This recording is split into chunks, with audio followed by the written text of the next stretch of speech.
What's up, y'all, and welcome. I'm David McGill, and this is the first episode of the Truckin' from Scratch podcast. Now, if this isn't your first time hearing me, then chances are you probably come across my YouTube videos. And in those videos, I share tips, tools, and strategies to help you start and run your own trucking business. Now, in those videos, they're usually like 5 to 10 minutes long, and they cover a very specific topic. Well, I started this podcast because I want to have longer and more in-depth conversations just about the trucking industry and business, entrepreneurship, finances, and taxes. Now, on the podcast, I share my thoughts on those various topics as an experienced accountant and experienced trucking business owner. So hopefully I can give some insight that can help an aspiring or even the current trucking business owners along their journey as well. We'll also be talking to other trucking business owners and service providers to pull helpful information from them too. It'll be a video podcast, so the videos will be posted on YouTube and the audio only versions will be uploaded to like Apple Podcasts and Spotify and things like that. Now, this podcasting thing is all new to me, so we really just gonna be learning as we go. Since it's a video podcast, I'll go ahead and I'll be switching camera angles and stuff like that to hopefully make the videos a little bit more engaging for the people who are watching the videos as opposed to just listening to the audio only. I figure on this first episode, I'll go ahead and share my background with y'all to kind of show my journey as an accountant, trucking business owner, and content creator, just to give some perspective. Hopefully from the stories, I can share some of the, the wins and losses that I've had. And hopefully those stories can help you, whether you learn from, the things that I was successful at and also some of the things that I failed at. Now, this is going to be real different for me because usually when I'm shooting the YouTube videos, I script out the content. I know what points that I want to make. But with the podcast, it's going to be just a little bit more freestyle, conversational type of content. So it may not be as smooth in the beginning, but like I said, we learning as we go. Things will get better as the episodes go on. And as I'm going to go ahead and share my background story, and I try to keep it in chronological order as best as possible. But there may be times where I might have to jump around a little bit. So for those who don't know, I was born in New Orleans, Louisiana in the mid 80s, 1985 to be exact. And growing up, I was around a family member who had his own roofing business. So I was just always inspired by the way he ran his own business. I worked with him for a while for a few years as a kid. And it was just always cool and impressive to me that he'd have so many people on the job and he was just responsible for all of it. I watched him do a lot of the back office stuff. The nights before paydays, I would see him and my aunt, figure out payroll to get everybody paid on Fridays. And I was just always intrigued by, how he ran his own business, when most of the people who I knew, all of my other family members and, friends of the family, everybody worked the job except for him. And so I always thought that was pretty cool. So growing up, I just always told myself I wanted to have my own business at some point too. Now, fast forward to either, I don't know if it was 98 or 99. It was the summer before I went to 8th grade. I moved to Indianapolis with my mother. And I ended up getting my first job. I worked at Burger King in about, I want to say it was November of 99, because I was 14 when I got my first job. And so, I went ahead, I was like a cashier, drive-through worker, all of that stuff. working at Burger King. And then once the year ended, now it was time to file taxes. So back then there was something called IRS telefile. So you basically filed your tax returns using the keypad on your phone. And the IRS, they would mail you this booklet, and it had like a special code on it. And that code was connected to you somehow. I forget exactly how it worked exactly, but I just know that you would call in from your house phone and enter like the numbers from your W-2 and all of that good stuff and file your tax return. So by April of 2000 or so, I was filing my very first tax return. I was 15 years old when I filed my return. And obviously it wasn't for much money because I had only worked like 6 weeks or so in the year prior. But it was something cool about filing that tax return. Like I just felt super responsible, and I felt like I was, doing grown folks business. So that was my first experience with, filing taxes, was filing my own return. And then there was a point where I was in 8th grade, and we had some friends, or actually, no, I was in 9th grade, and we had some friends who, now at some point in 9th grade, me and my boy Stanley, we were hanging out at his neighbor's house. And I remember the neighbor's older sister, she walked in from school, and the way we were sitting, we were sitting on the couch watching TV, and the front door was next to the TV. So once you walked in, you had to walk past the TV in order to get to the rest of the apartment. And she walked in with this green book that had a gold dollar sign on it. And the book was so bright, the colors was just so bold that it caught my attention. So I got up and I followed her to the room, and I asked her, like, wait, what's that? What's this class? What's this book? And she said, oh, this is for my accounting class. So I was like, all right, what's accounting? What do y'all talk about in that class? And she said, we talk about counting money, running reports, and business and stuff like that. And I was like, really? Writing checks? That used to be a thing back in the day. I'm actually writing checks. So I was like, all right, cool. I kept it in the back of my mind. So when it was time to create my schedule for sophomore year of high school, I made sure I, signed up for the accounting class. And I did that. I took accounting that first year.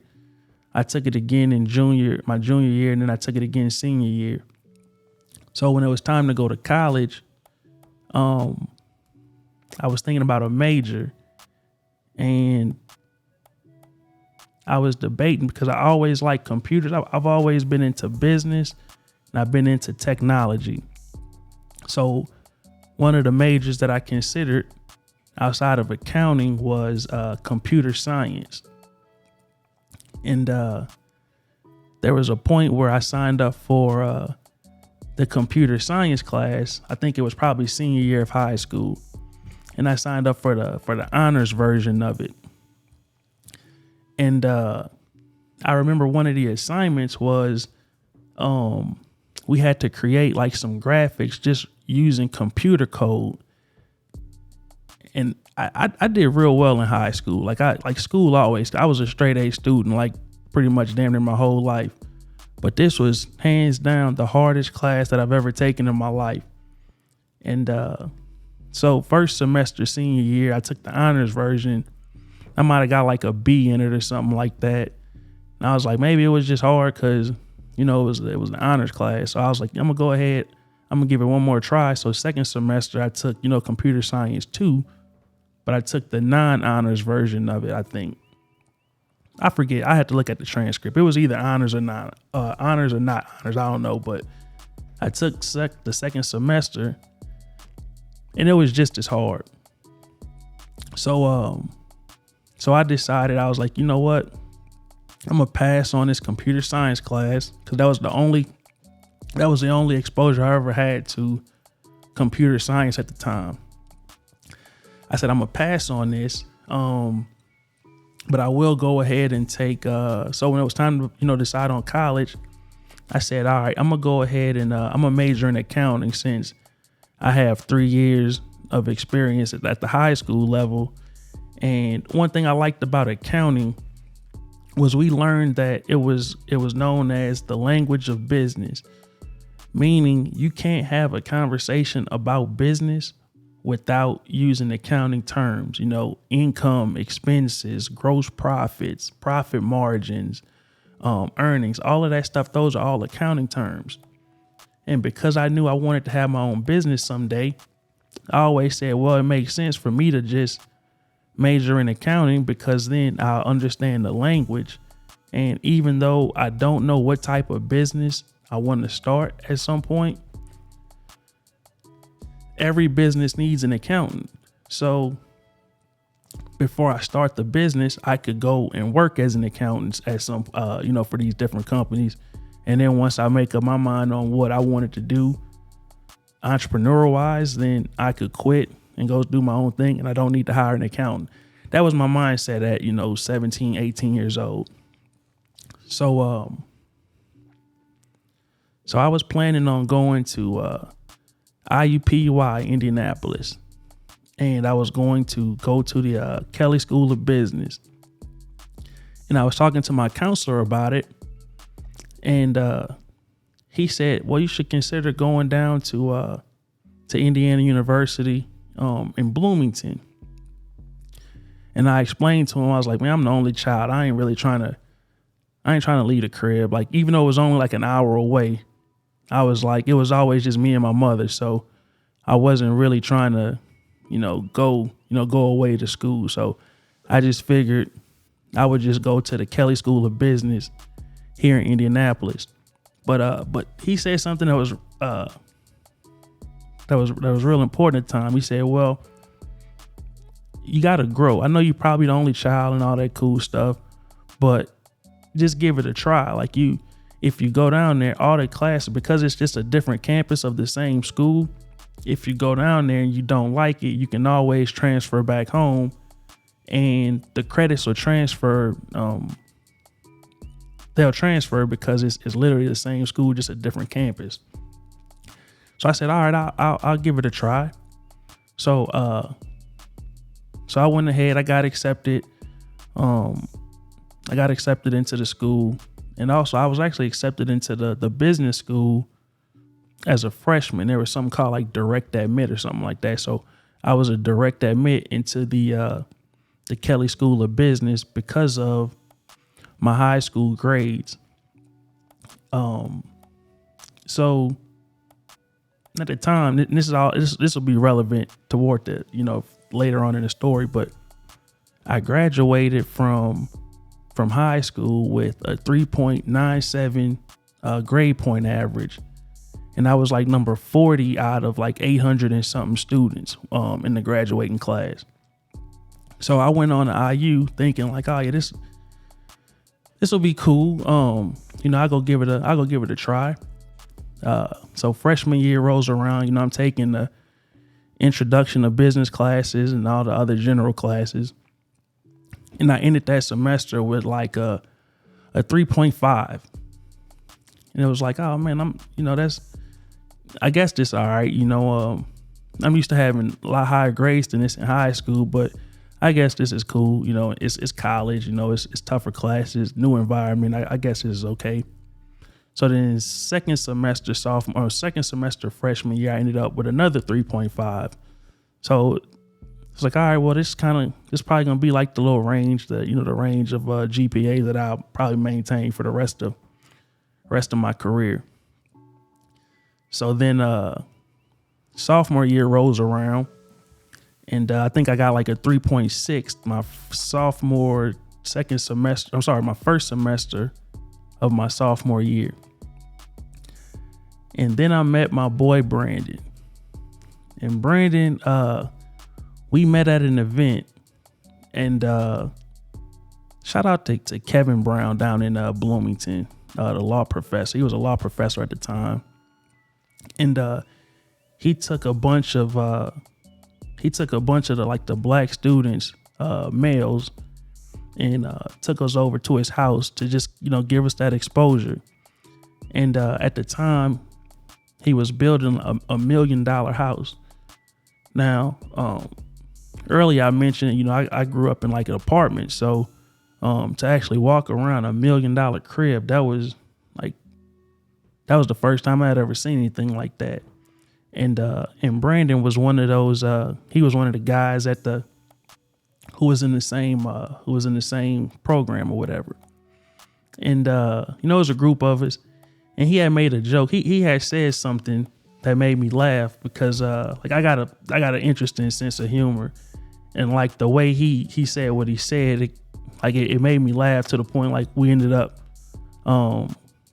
becoming friends off that, because I said, he's got a similar personality to me. So we exchanged numbers and all that good stuff. And we just became friends after that.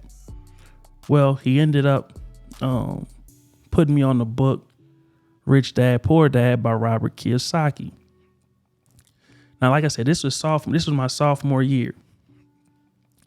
I read this book, and up until this point, I had always been like super serious about school, making sure I got the best grades, because at some point I wanted to get a real good job. That real good job would catapult me into my own business as an entrepreneur at some point. When I tell you, he put me on this book, and I sat down and I read it. I read it in like a day and a half. And the day and a half that I read it, it was like school day. So let's just say it was like a Monday and a Tuesday. I skipped class for those 2 days, because I couldn't go to class because the book, I was just captivated by the book. So I missed class. And after that, after reading that book, and I read a few others, different books from Robert Kiyosaki, and also Russ Whitney. And there was a few other books. But at that point, it was hard for me to look at school the same way, because the books, like specifically Rich Dad, Poor Dad, they had talked about and they had put in words different feelings that I've had pretty much since I was a kid.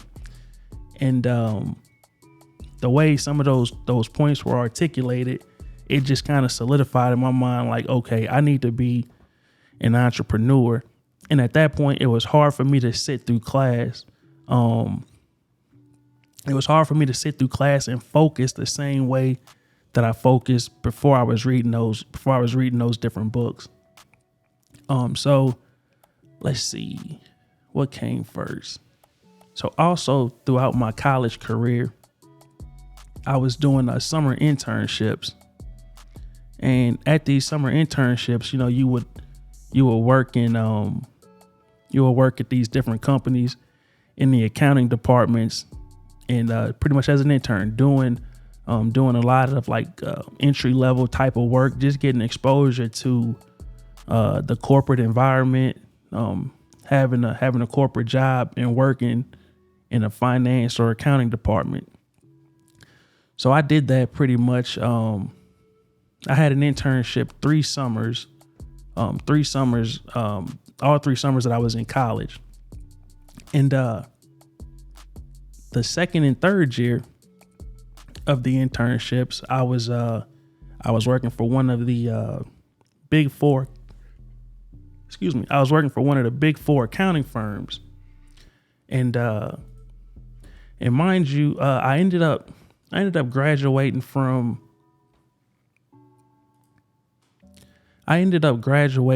college with like a 3.2, 3.3, something like that. Like it was in the low 3s, is what my grade point average was when I graduated. And I did an internship with one of the big 4 accounting firms. I actually did 2 internships. So typically what happens at these internships is you'll do a summer, and then once you're done, they usually offer you a job, like your full-time job after you graduate. So I did one summer, and then because I still had another summer to go before I graduated, I ended up doing another summer internship there as well.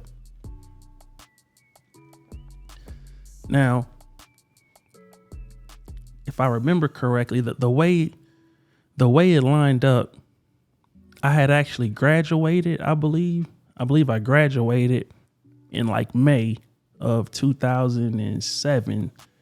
But then the summer of 2007 was the year that was the period that I did my internship in the audit department of this accounting firm.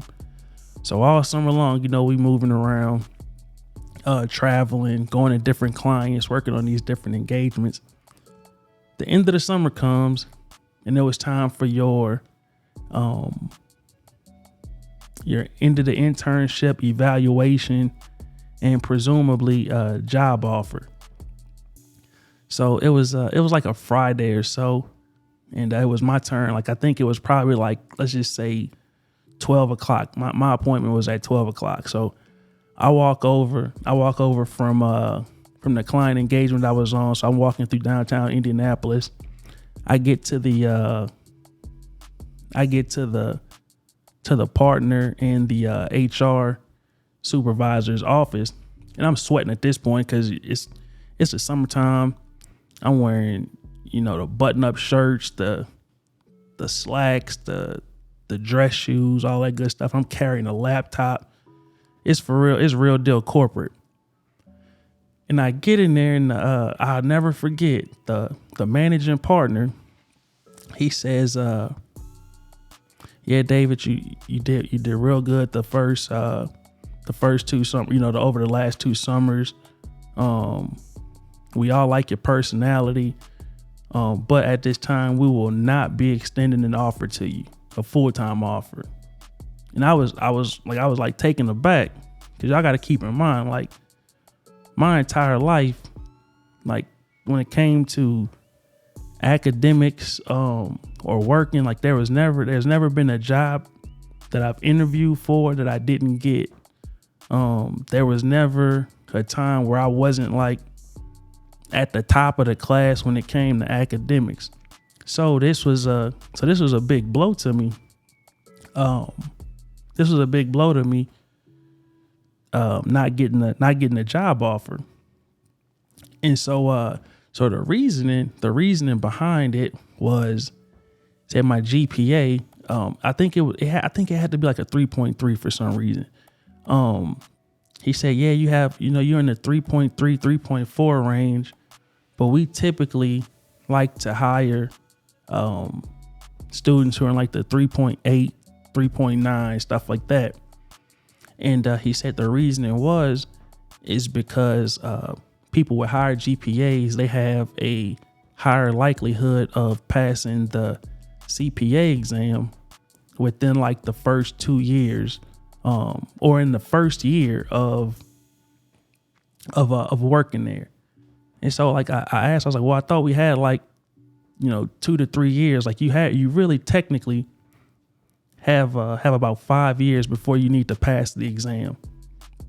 And he said, but at the same time, we like for people to get it done in the first year. And just data wise, we think that that's gonna most likely happen with somebody who has a higher GPA. So I was devastated. So turned in all my stuff. Went to the parking garage. I hopped in the 85 Caprice and head home. So I got back to the crib, and I stayed.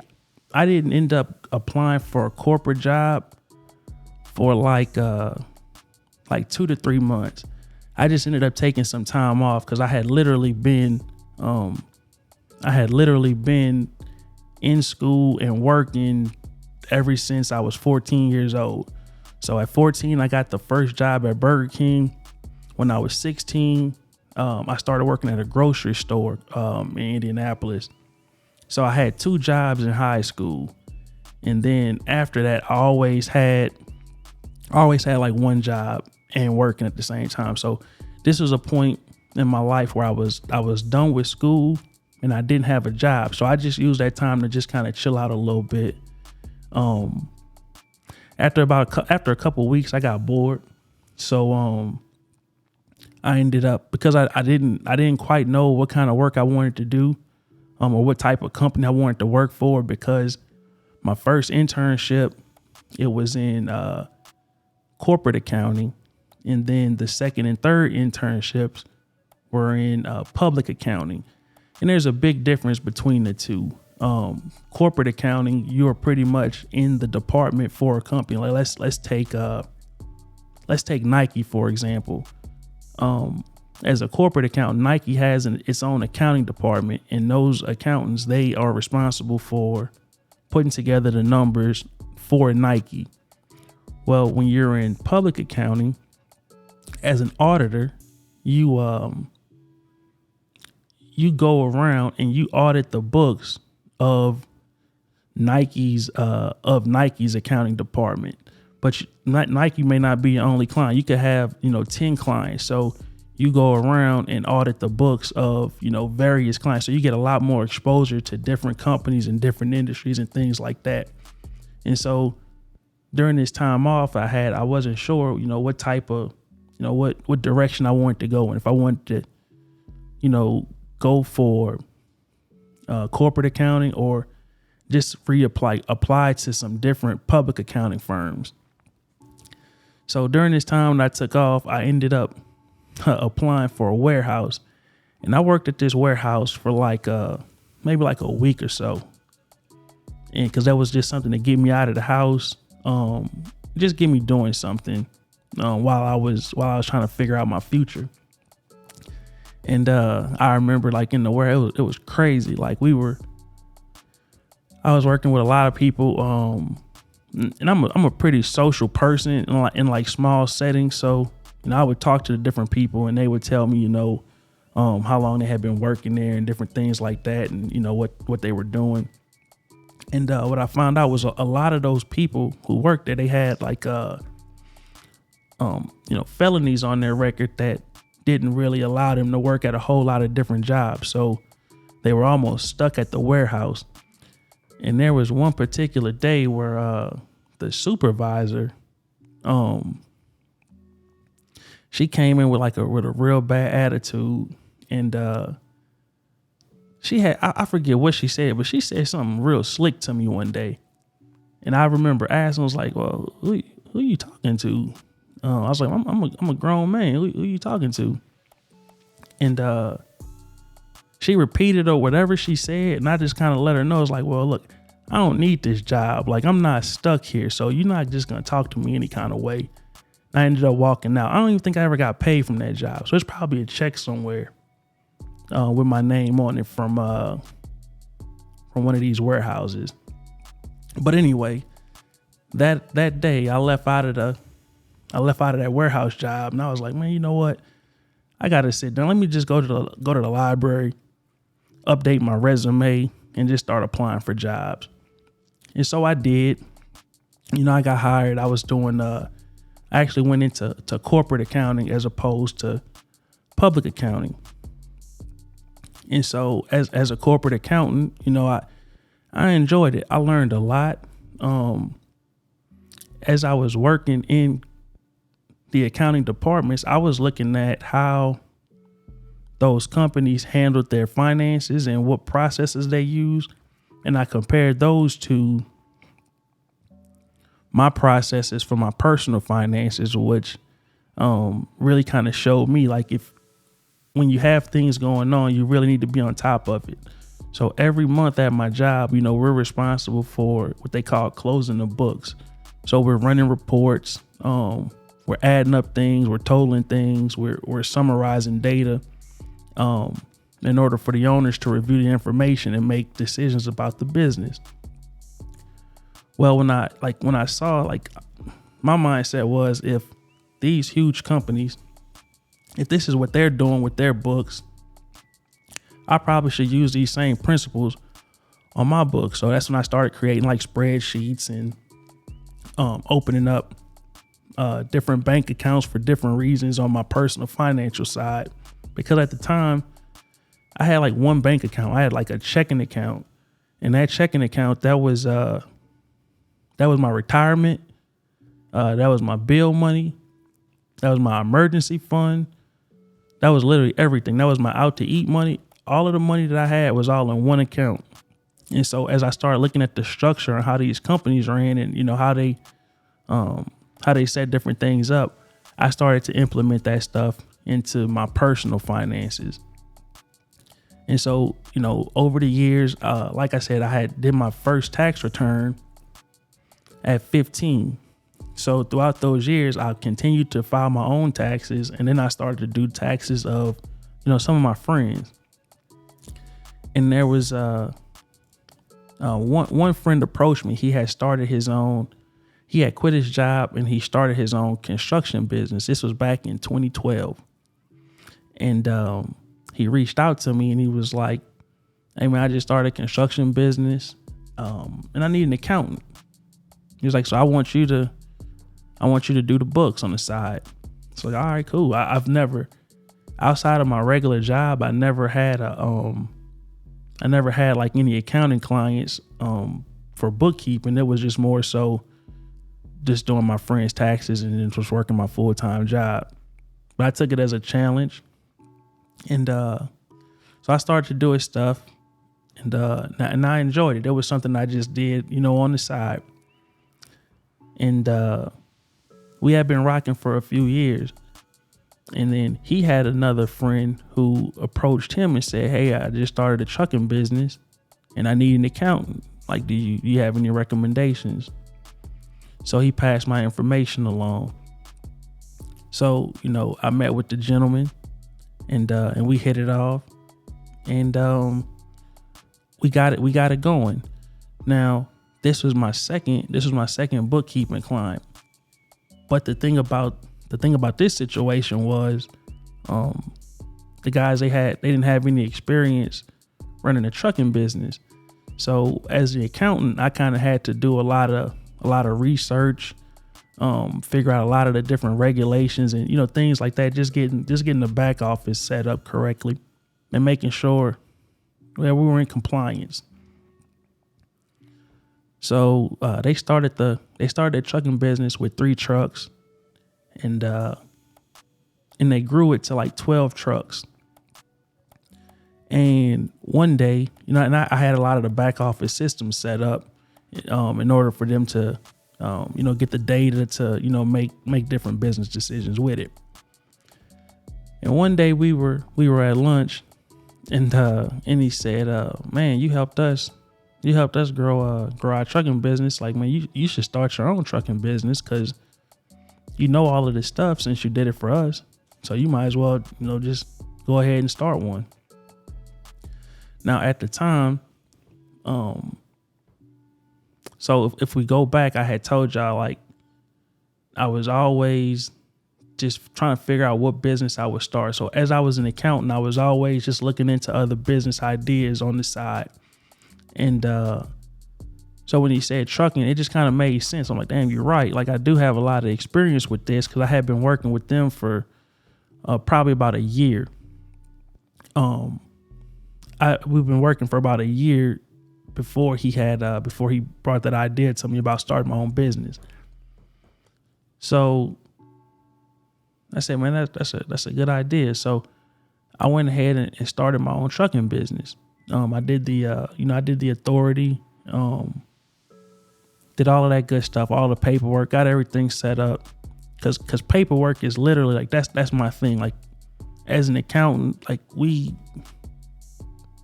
most of our job is just dealing with paperwork and spreadsheets and regulations and stuff like that. So it was nothing for me to get that stuff set up.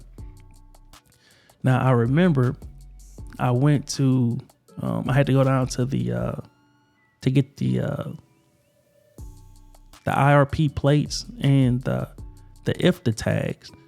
Now, I didn't have to do this with my first clients because they had that stuff set up before they reached out to me. But when I started my business, I was doing it from scratch. So I had to go down there and wait. So before I went down there, I got the checklist. I figured out all the stuff that we needed to have in order to get the plates and the tags. So I put a real nice binder together, and I went down to the office, and it just so happened on this particular day that the computers were down. So it was like a 2-hour wait. So I'm just sitting there. You had to do it in person. So I'm just sitting in the lobby, waiting to go over and, get all my stuff handled. But I'm just watching a ton of drivers walk in, and they go to the front desk. Like at the front desk, they review your documents to see if you have everything you need for whatever transaction you're trying to complete.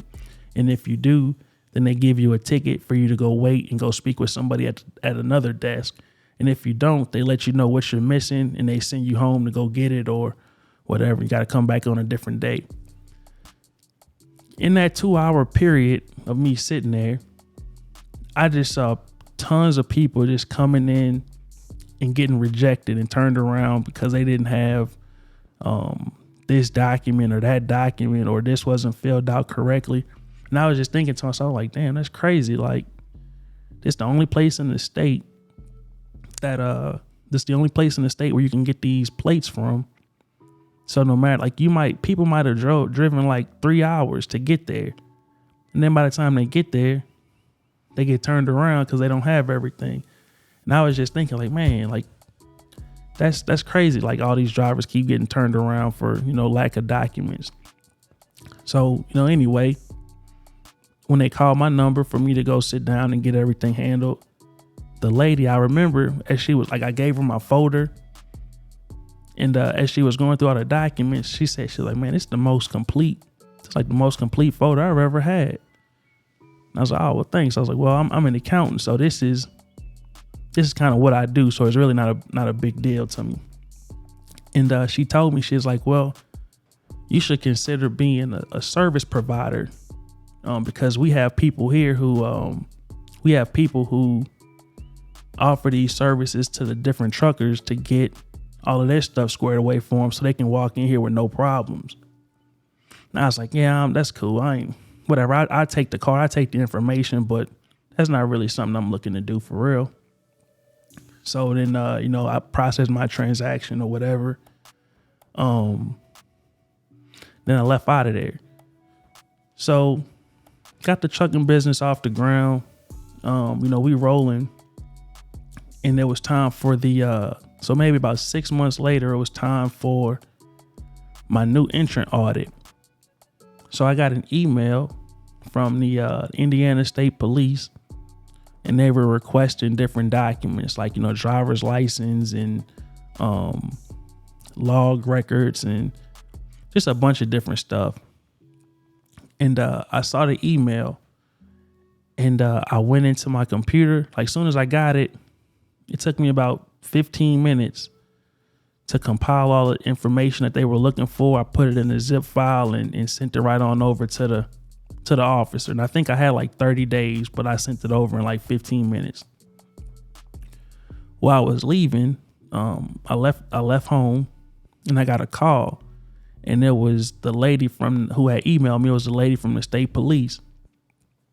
And she said, she's like, yeah, I was just calling. She was like, I just had a question. She's like, how did you get that stuff to me so fast? I said, well, I got different folders and stuff like that set up on my computer, and, it was really nothing. I just had to pull the files from, each folder. And she said, I've never had anybody get this stuff back to me so fast. She said, you should probably consider starting a business, offering this service. I said, I realized, like, you're the second person who said that to me like the last 6 months. That's when she explained. She was like, yeah, it's a big need for her. Like, I see this stuff every day. So I said, all right, yeah, I'll keep that in mind. So I went on, we passed the new entrant audit, no problem. And then as I was running the trucking business, word got out, just in my local area, where a few other people who they had started their own trucking business, and they were planning on starting trucking businesses, and they wanted help getting things set up. So it was no problem. So I helped a few people get started. And then once they were up and going, I shared with them little spreadsheets that I was using to track different things with the business. And that kind of became like my thing. Word got out more and more, so that like just locally, so that other people were coming. More people were coming for me to help them, either with setting up their business or their accounting and tax stuff or back office. And so I ended up setting up, like, the system was pretty smooth because it was literally the exact same system that I use every day for my own business. I was just duplicating and showing it to other people who were in the area. And so it got so smooth that I was like, man, you know what? Here, this is a good opportunity. Like, I pretty much know all the stuff you have to get started and all the tools to help you run your business. Like, I created those tools for myself. So I'm just showing different people, my processes. And I was like, all right, well, I'm just going to focus, because I also, I had started to do, tax returns, and I also have an accounting business. So I was doing more accounting work for other people but in different industries.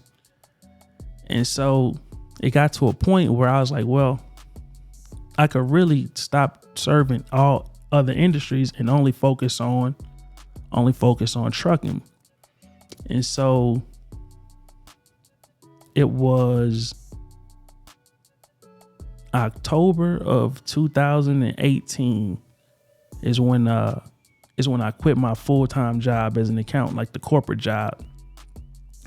And at the time, I think I had 3 trucks in the fleet at the time, and I knew I was ready to quit, but I was nervous. So I sat down with my supervisor at the time, and because we had a meeting where it was time to talk about next steps and promotions and stuff like that. And so I just flat out told him, because we had a pretty cool relationship. I just flat out told him that, I had a business that I was running on the side, and my plan was to quit. And I was like, hey, I'm a little bit nervous about it, but he was cool. So he was like, well, however I can assist you. And just to put a date on it, it was probably like in August of 2018 is when we had this conversation. And I told him, I was like, yeah, I want to quit, but I'm still a little scared. So we had worked it out where I was basically working only part-time for like 2 months at the job. So I would only come in like 2 days a week. So I would use those 2 days to, do my job, but then I would use the other 5 days of the week to run my business. So in the end of October or beginning of November is when I officially walked away from the job altogether. So now I had more free time. So I'm serving my couple accounting clients, and I'm running a trucking business. Well, I was dispatching the loads myself, but at this point we had some dedicated work. So it wasn't like every second of the day I needed to be doing something with the trucking. I needed to get things going, and then there may just be phone calls throughout the day, but it wasn't like I was chained to the desk. And so with some of the free time I had, I was like, you know what? Because I'm helping people locally with their accounting for their trucking businesses, I said, well, I'll go ahead and go on YouTube and create videos. And the whole point of those videos in the beginning, it was to, demonstrate to people like, hey, I'm an accountant and I also have a fleet of 5 trucks. So if you are a trucker and you need an accountant, it only makes sense. Go ahead and hire me and I can help you, get your taxes and your accounting and all that good stuff set up right for your trucking business. And the response to those videos, there was a lot less people asking who are looking for an accountant, and there was actually more people who were interested in learning how to start a trucking business. So I still made videos about the accounting, but then based on the feedback from people in the comments, I started to make more and more videos about how to start a trucking business. And then I also got people who were trickling in who needed accounting services. So I was serving those people as well. But majority of the content started to shift to where it was more so how to start a trucking business as opposed to hire me to be your accountant. And so the content shifted to more so how to start a trucking business, and I still sprinkled in the accounting principles and things like that. And in the beginning, I had my email available, so people would email me all the time. And I would just sit there for hours, just responding, answering different questions, just answering all the questions that I got from email. Cause I was like, damn, if you got questions, cool, I'll sit here and answer them. And then my boy Brandon, he would say, like, man, you spending a lot of time, with those emails, and like, man, you could be, doing other stuff with that time. So you should probably start charging. So that's what I did. I set it up, consultation calls. So that allowed me to start getting paid for a lot of that, for a lot of the help that I was given. So, I set that up. And the calls would come in, and I noticed like a lot of people were struggling with, different things when it came to entrepreneurship and business and even finance. So I started to use that information from those phone calls to create more and more videos, because I was like, well, if these people have this, have these questions about this stuff, then I'm sure other people might have the same thing. So I started to, create more and more videos on that stuff, and the channel slowly started to grow, and then it just took off. I shot my first video in like the summer of 2019, and haven't stopped since. I've taken little breaks here and there to run my other businesses, but things have gone pretty well. So the more people I talk to, and the more videos I shoot, the more I realize that there's other places where I could be a benefit with a lot of the information that I've gathered over the years from, working as an accountant, and also, working as a trucking business owner. So, and as well as a consultant. I'm gonna go ahead and cut the story off there for now. Now, hopefully y'all enjoyed the first episode. I know it was long-winded, and I was really just talking about me, but I wanted to do that on the first one just to kind of share my background and just give y'all a little bit more information about myself, as we move forward with the rest of the episodes. So until next time, mind your trucking business.